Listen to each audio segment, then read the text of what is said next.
Magandang hapon po sa lahat, Luzon, Visayas, Mindanao. Tayo nagbabalik dito sa aking munting channel po sa Mel Soriano TV 29 para mag-discuss ulit ng another coins. Ayan po.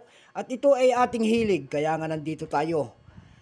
Siniseling natin ang mga presyo ng ating mga coins kung talagang magkano na ang kanilang mga halaga. Ayan po, magandang hapon po sa lahat ng ating mga subscriber po kung saan kayong dako ng mundo po. Ayan, thank you so much po sa aking mga subscriber.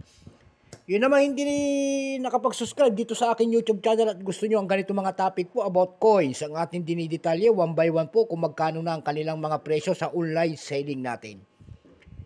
Ayan. Baka pwede yung makahingi po sana sa inyo ng pabor. Ayan. Baka pwede makahingi sa inyo ng pabor. Baka pwede pakipindot naman po sana ang ating subscribe button, like and share para ma-update po kayo sa mga latest ko pang gagawin mga video po. Ayan. Ang pag-uusapan po natin ngayon ay pera po ng ating BSP. Ayan ang ating pag-uusapan po, year 1999. Ayan.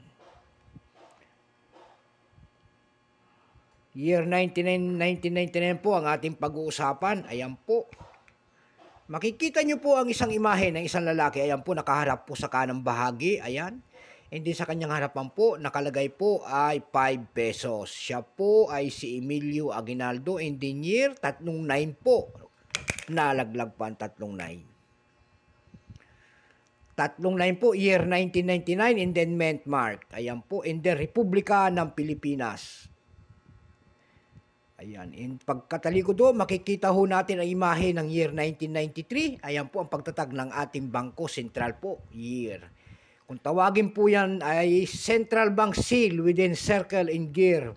Design within Scallop Border. Ayan po. Bago tayo magsimula sa ating talakayan, kikilalanin mo muna natin siya. Siyempre, issue po, Philippines, period, Republic, 1946 up to date po, type standard circulation coins.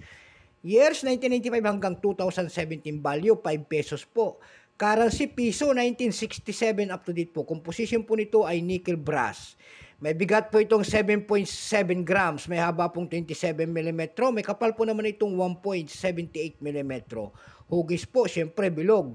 Orientation nito, middle alignment, number and dash 1608. Reference number KM-272. Ito pong year 1999 na to, ito po kung tawagin ng ating mga kolektor, ito po ay reverse die 1. Ito lamang po ay 2%, kaya napakahirap ng hanapin din. Ayan yung kanyang very fine, 5 pesos and 40 centavos. Yung kanyang extra fine, 22 pesos. Ayan po. Dako naman tayo sa kanyang price. Wala tayong makita na kanyang price na doon sa mga eBay, numista. Wala na nagbebenta. Bukod tangi po doon sa ating Carousel PH po. Ayan. Doon sa Carousel PH po, may nagbebenta na nito ng 160 pesos. Mayroon din tayo nakita doon 100 pesos. And then yung pinakamaliit, 60 pesos. Ayan po. Yun lang po ang ating may babahaging price nito. Ayan, wala na akong makita pa. So hanggang dito na lamang po. Magandang hapon po sa lahat. Luzon, Visayas, Mindanao, kung saan kayo dako ng mundo po. Keep safe po sa lahat and God bless.